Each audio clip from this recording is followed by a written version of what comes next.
It's one of the oldest cliches is good policy is good politics, and you hear that a lot, but it really is true. When you go out and deal with policy that will positively affect the people that you work for, they reward you at the ballot box time and time again. So it takes sometimes some courage because in Madison, it is not what I call the real world. The real world is where we all live out in our districts.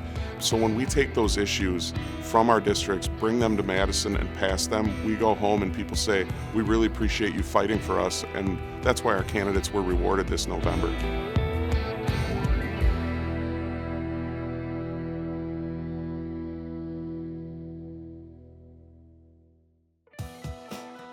It's not always the exciting part of the job, right? I mean, I find it exciting, but the average person, when they go through how a bill becomes the law, it goes through committee, goes to the floor, gets a vote from both houses, gets signed or vetoed by the governor, right? But there's a lot more to it than that.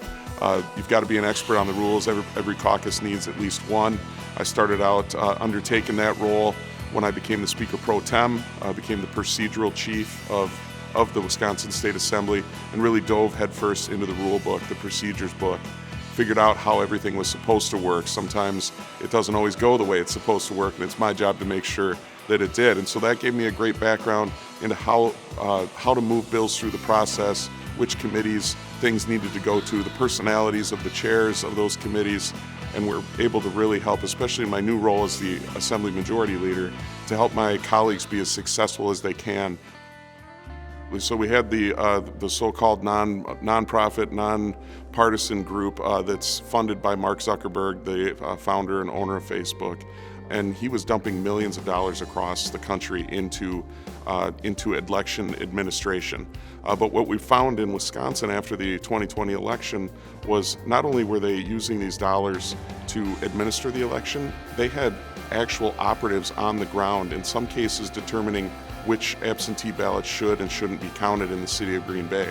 We even had the clerk of the city of Green Bay resign her position because she felt like she wasn't allowed to do her job as the clerk, that this paid Democrat operative out of this private dollars was administering the election. These are things that should raise red flags for everyone, regardless of your political affiliation. So we passed a bill that would outlaw private dollars in the administration of elections. Unfortunately, the governor vetoed that. But we weren't going to give up that fight. So I authored a constitutional amendment to make it clear that in Wisconsin, we're going to fund our elections at the municipal level without private dollars. We've passed that once. Now we need to pass it one more time before it goes in front of the people and becomes part of the state of Wisconsin's Constitution. For voters to be confident in the outcome, they have to be confident in the process on the front end.